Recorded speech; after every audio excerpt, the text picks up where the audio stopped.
ॐ श्री महाप्रज्ञ गुरवे नमः।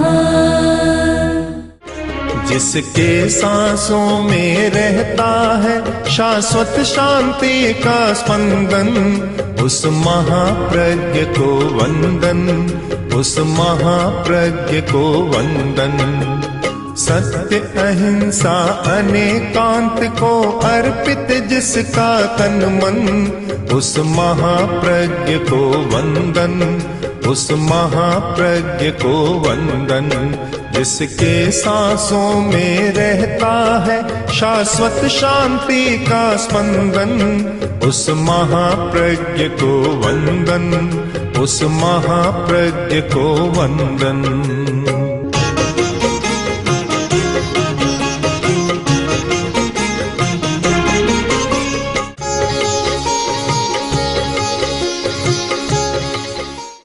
हम लोग बदलने की बात करते, आदमी बदले।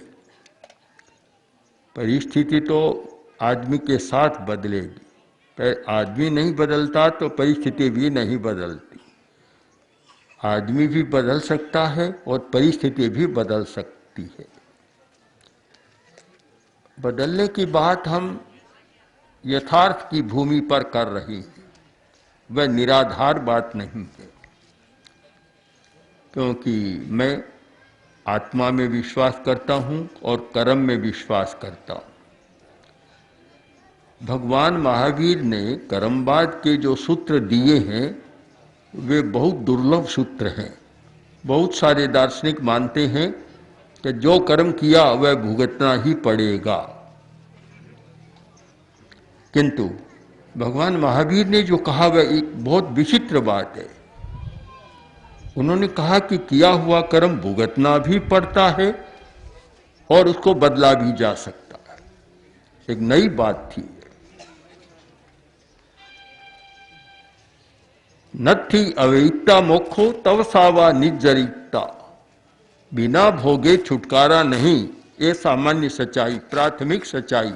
एक सामान्य नियम होता है, उत्सर्ग नियम, सामान्य नियम जो सब पर लागू होता है कि किया हुआ कर्म भोगे बिना छूटता नहीं है, किंतु साथ में तव सावा निजरिता एक दूसरा विकल्प है कि अगर तपस्या के द्वारा, साधना के द्वारा हम उसको बीच में ही खपा दें, क्षीण कर दें, तो फिर भोगने की जरूरत नहीं है, फिर विपाकोदय नहीं होता। उसके लिए कुछ सूत्र बतलाए जिनका स्थानांक सूत्र में बहुत अच्छा निरूपण है कि उदीरना, कर्म ग्रंथ में भी जिसका बहुत विस्तृत वर्णन है कि कर्म की उदीरना भी होती है, उद्वर्तन भी होता है, अपवर्तन भी होता है और संक्रमण होता है। ये चार सूत्र ऐसे हैं जो हम प्रयत्न कर रहे हैं, उसके चार मजबूत स्तंभ बने हुए हैं। बड़ा विचित्र है एक सूत्र महावीर का कि संक्रमण हो सकता है।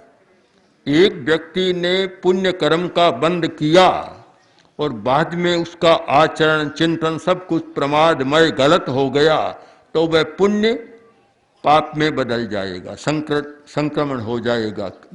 बंद किया पुण्य का और भोगेगा पाप के रूप। और एक व्यक्ति ने पाप का बंद किया किंतु इतना अच्छा आचरण, इतना अच्छा जीवन कि वह पाप को पुण्य में संक्रांत कर देगा और पुण्य को भोग करेगा। ऐसा और भी जो चार ये सूत्र हैं, अगर इनकी व्याख्या की जाए तो फिर हमारी बात, ये बदलने की बात बहुत पुष्ट बन जाती है कि बदल सकते हैं। आदमी नहीं बदलता, कारण क्या? इसके कारण पर हमने विचार किया तो एक तथ्य सामने आया कि जानन्ति के चित नच कर तुमी शाह। कुछ लोग जानते हैं पर करने में समर्थ नहीं है, वे कर नहीं सकते। कर्तुं क्षमा ये नच ते विदन्ति। कुछ लोग करने में सक्षम है पर उनको ज्ञान नहीं है। दोनों बातें मिल जाए कि जानन्ति तत्वम और प्रभवन्ति कर्तुम ते के पिलो के बिरला भवंती। वे मनुष्य विरल मनुष्य होते हैं जो जानते भी हैं और करते भी हैं। आज इस बात की आवश्यकता है, जब अहिंसा की चर्चा करें तो इस बात की जरूरत है कि अज्ञान भी मिटे और करने की क्षमता भी बढ़े, शक्ति का विकास भी हो। पहली बात है अज्ञान मिटे, बहुत आवश्यक बात है, अज्ञान मिटे। बहुत लोग हिंसा के बारे में भी जानकारी नहीं रखते, अहिंसा के बारे में भी नहीं रखते। जब जब अहिंसा की चर्चा होती है, हमारे सामने प्रश्न आता है कि अहिंसा का अगर हम पालन करें तो सीमा पर क्या होगा। मैं कहता हूँ सीमा की चिंता इतनी क्यों करते, पहले घर की चिंता करो कि घर में क्या हो रहा है। घर में तो लड़ाइयाँ चलती है, सीमा की चर्चा करते हो। और परिवार में लड़ाइयाँ, समाज में लड़ाइयाँ, संस्थाओं में लड़ाइयाँ, चाहे विधानसभा देखो, चाहे लोकसभा देखो, चाहे कुछ भी बड़ी बड़ी संस्थाएं देखो, और पूरे अपने घर को देखो, पूरे राष्ट्र के भीतर क्या हो रहा है, कितना उग्रवाद, कितना आतंकवाद, कितना नक्सलवाद, कि जहां बढ़ रहा है, हिंसा बढ़ रही है।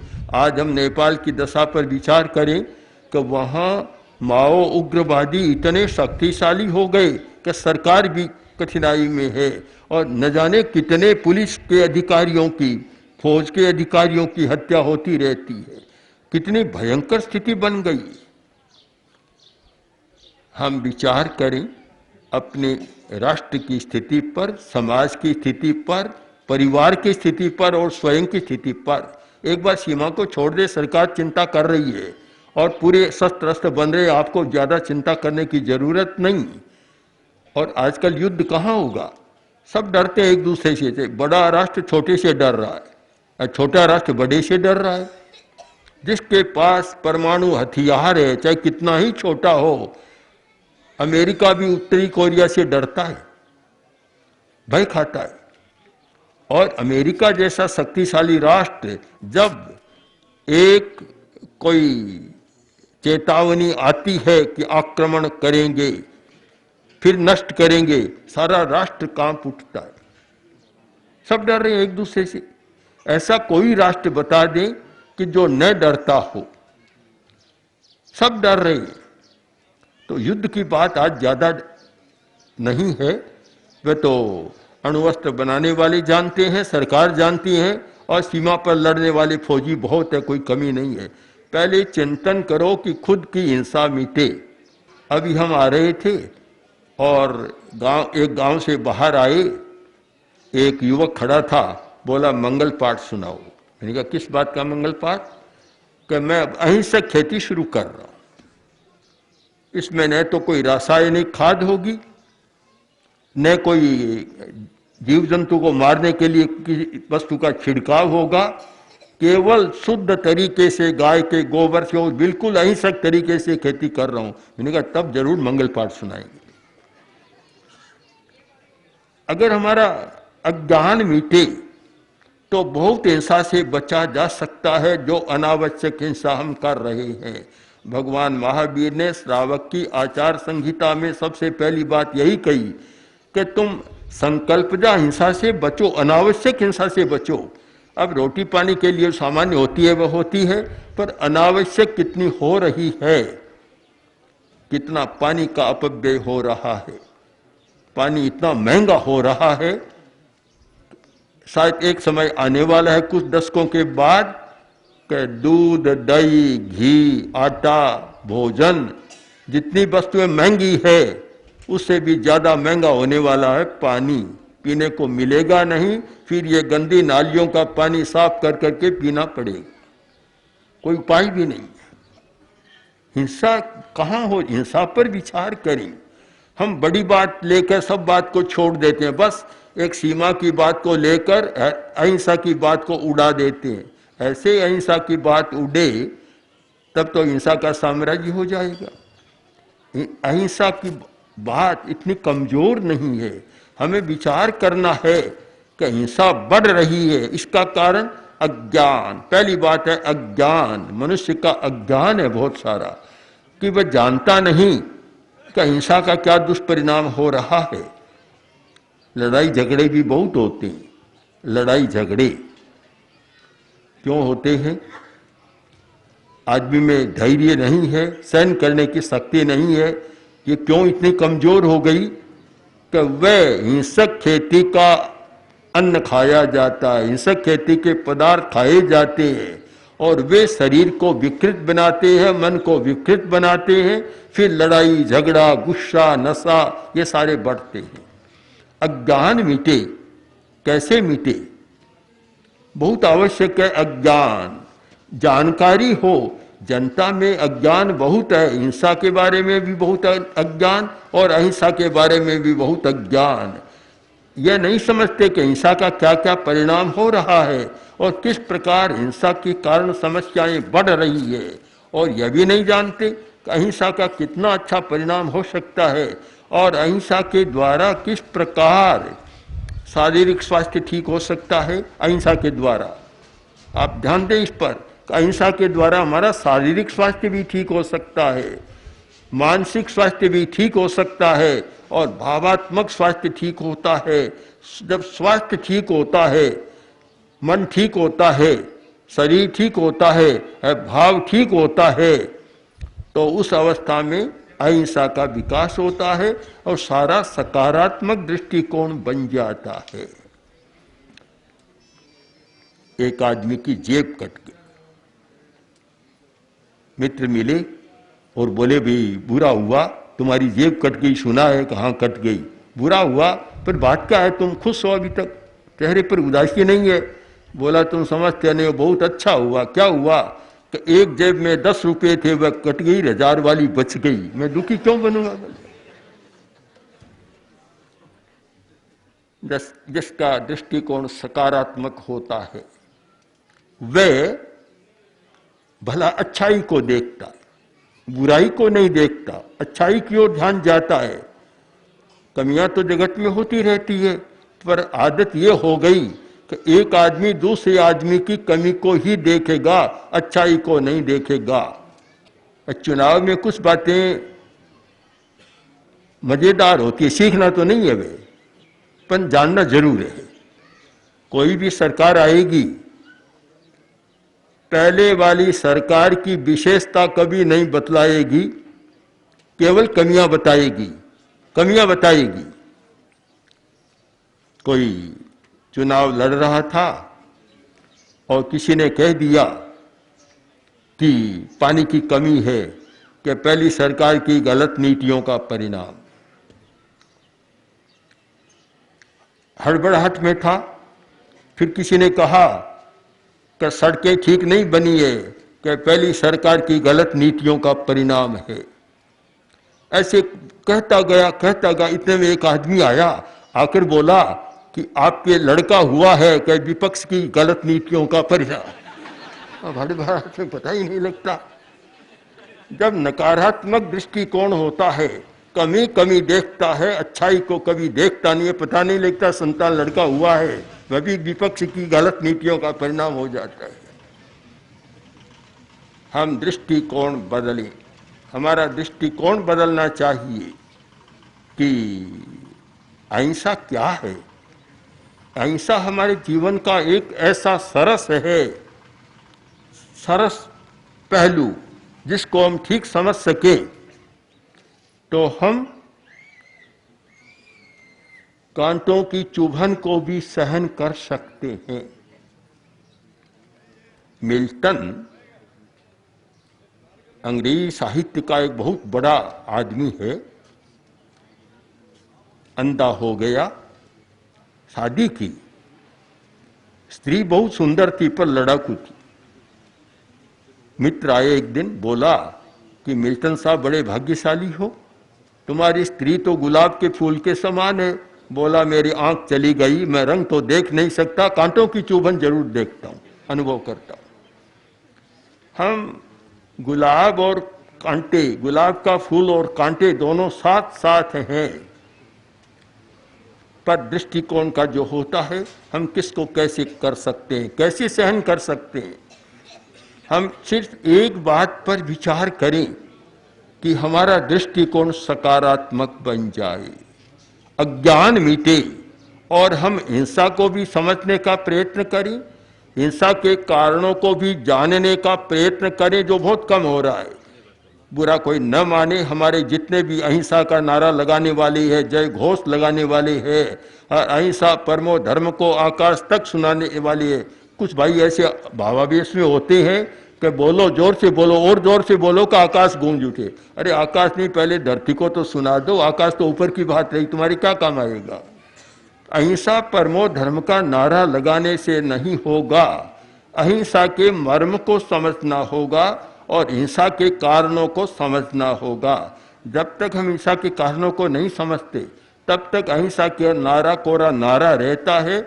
जब यात्रा जुलूस होता है तब तो अहिंसा का घोष लगता है, जब बाजार में जाकर बैठते हैं तो फिर गला काटने में भी संकोच नहीं होता। बड़ा आश्चर्य होता है, ये दोहरा व्यक्तित्व बन गया कि यात्रा पथ में, धार्मिक स्थान में तो अहिंसा के घोष, जय घोष लगे, है बाजार में, ऑफिस में जाए, सारी बात समाप्त, बस वहां हो जाती है। एक कारण अज्ञान, आदमी अज्ञान के कारण इतना करता है। दूसरा कारण है असमर्थता, अशक्ति। अशक्ति, मैं मानता हूं कि शक्ति का विकास बहुत जरूरी है। मैं इसको कर्मशास्त्र की दृष्टि से देखता हूं तो मुझे लगता है कि चाहे ज्ञान का विकास, चाहे वीतरागता का विकास, कोई भी विकास है, कर्मशास्त्रीय दृष्टि से शक्ति के बिना कुछ भी नहीं होता। ईश्वरवादी लोग मानते हैं कि ईश्वर की इच्छा के बिना पत्ता ही नहीं हिलता। मैं उस बात को छोड़ देता हूं, किंतु कर्मशास्त्रीय भाषा में कहूं तो कर्म के बिना क्या होता है, बड़ी कठिनाई होती है। हम कर्मशास्त्रीय दृष्टि से विचार करें तो कह सकते हैं कि शक्ति के बिना पत्ता भी नहीं हिलता। हर कार्य में शक्ति की जरूरत है। अंतराय कर्म का क्षयोपशम, चाहे ज्ञानावरण का क्षयोपशम, चाहे दर्शनावरण का क्षयोपशम, चाहे मोहनीय कर्म का क्षयोपशम, कभी तभी काम आता है जब अंतराय कर्म का क्षयोपशम, शक्ति का विकास होता है। वह नहीं है तो सब धरे के धरे रह जाते हैं। शक्ति की बहुत जरूरत है। शक्ति, और शक्ति में भी एक शक्ति, क्योंकि शक्ति के असंख्य प्रकार है। एक हमारा ग्रंथ है ध्यान विचार, उसमें शक्ति के, वीर्य के हजारों प्रकार बतलाए। बहुत लंबी बात है वह तो, पर एक विचार ले लें, बदलने की शक्ति, परिवर्तन करने की शक्ति बहुत आवश्यक है। उस शक्ति का विकास हो कि मैं बदल सकता हूं, मैं अच्छा और अच्छा बन सकता हूं, मैं और अच्छा उपयोगी बन सकता हूं, मैं और अच्छा अपनी शक्ति का या सकारात्मक भाव का विकास कर सकता हूं। यह बदलने की शक्ति हमारी हो जाए। आज तो लगता बदलने की नहीं है, बहुत कमजोरी है। इसीलिए अहिंसा का विकास नहीं हो रहा है कि आदमी बदलता नहीं है, बदलता नहीं है, जो है उस स्थिति में है। अगर एक बदलने की बात समझ में आ जाए कि मैं बदल सकता हूं, आज हूं उससे और अधिक अच्छा हो सकता हूं, और अच्छा हो सकता हूं, और अच्छा, प्रतिदिन अधिकतम अच्छा अच्छा हो सकता हूं, यह एक चेतना जागृत हो जाए, यह दृष्टिकोण बन जाए और बदलने की बात आए तो हिंसा का वातावरण बदल सकता है। हिंसा का वातावरण नहीं बदल रहा, इसका कारण आदमी बदलने की बात नहीं सोच रहा है, जो है उसमें राजी है। आप सब जानते हैं हजारों वर्षों तक राजतंत्र चला, राजा रहे और प्रजा रही, पर जो चाहिए था विकास नहीं हो सका। लोकतंत्र आया तो राजा भी नहीं रहे, रूप बदल गया सारा, एक नया रूप सामने आ गया। और भी आगे हो सकता है। कुछ लोग पूछते हैं लोकतंत्र के बाद, मैंने कहा लोकतंत्र के बाद तो अभी बहुत अवकाश है बदलने का। हर वस्तु के अनंत पर्याय होते हैं, हमारे सामने कुछ एक पर्याय है और अधिक नए पर्याय आ सकते हैं, नई व्यवस्था आ सकती है। आज की जो व्यवस्था है, समाज की व्यवस्था कोई अच्छी व्यवस्था तो नहीं है। अगर हम अहिंसा की दृष्टि से विचार करें तो वर्तमान की समाज व्यवस्था को अच्छी व्यवस्था नहीं मान सकते। तो अच्छी व्यवस्था क्यों नहीं है? कि आदमी भी अच्छा नहीं है। जब आदमी अच्छा नहीं है तो व्यवस्था अच्छी कैसे होगी? दोनों बदले, दोनों का योग हो। मैंने इसे अनेक बार उदाहरण की भाषा में लिखा है और कहा भी है कि ड्राइवर भी अच्छा हो और कार भी अच्छी हो, तब सड़क पर चल सकती है। कार तो बहुत बढ़िया बना दी, 50 लाख की कार है, पर ड्राइवर अबूझ है, कभी कार चलाना जानता ही नहीं, उसको ड्राइवर बनाकर बिठा दिया। या मूर्ख आदमी है ड्राइवर, उसको बिठा दिया, तो फिर कोई भला आदमी बेचना नहीं चाहेगा कि सामने मौत दिख रही है। और ड्राइवर तो बहुत कुशल है, कार खटारा है, तो भी कोई बैठना नहीं चाहेगा। दोनों का योग मिले कि ड्राइवर भी अच्छा है, कार भी अच्छी है, तो फिर वह सड़क पर सरपट से चल सकती है। आदमी भी अच्छा हो और व्यवस्था भी अच्छी हो। अगर व्यवस्था अच्छी नहीं है तो अच्छा आदमी क्या करेगा? और व्यवस्था अच्छी है और चलाने वाला अच्छा नहीं है तो भी नहीं होगा। एक व्यक्ति मान लो अच्छा भी आ गया, किंतु जब तक पूरा तंत्र नीति निष्ठ नहीं होगा, नैतिकता का विकास नहीं होगा, तब तक चाहे कोई भी आसन पर आ जाए कुछ बदलेगा, यह मानना मुश्किल है। पूरा तंत्र कैसे बदले? प्रश्न तो यह है, एक व्यक्ति का प्रश्न नहीं है। पूरा तंत्र कैसे बदले, बड़ा प्रश्न है। जब तक प्रशासन के अधिकारी, जब तक कर्मचारी सब में परिवर्तन नहीं होता, भावना में परिवर्तन नहीं होता, तब तक कैसे हो सकता है? जो महावीर का एक नया सिद्धांत है कि आदमी अपने भाग्य को बदल सकता है, अपने कर्म को बदल सकता है, कर्म में परिवर्तन कर सकता है, और क्या पुण्य को पाप में बदल सकता है और पाप को पुण्य में बदल सकता है। तो फिर बदलने की बात, वह शक्ति हमारी जागृत हो, तो फिर अहिंसा की दिशा में कुछ हम आगे बढ़ सकते हैं। अन्यथा कोरी अहिंसा की चर्चा, अहिंसा का गुणगान, अहिंसा की स्तुति, अहिंसा की महिमा, अहिंसा का जय घोष अनादि और अनंत काल तक लगता रहे, उससे व्यक्ति का, समाज का बहुत भला होगा, ऐसा मैं नहीं मानता। इसलिए हमें दोनों विषयों पर विचार करना है कि हमारा अज्ञान कैसे मिटे और बदलने की शक्ति कैसे जागृत हो, कैसे हम नकारात्मक भाव से सकारात्मक भाव में आए, कैसे नकारात्मक सोच हमारी सकारात्मक सोच बने, इस दिशा में चिंतन चले। तो मैं मानता हूँ कि सचमुच एक रास्ता है जिसके द्वारा हम जो सपना लेते हैं वह हो सकता है।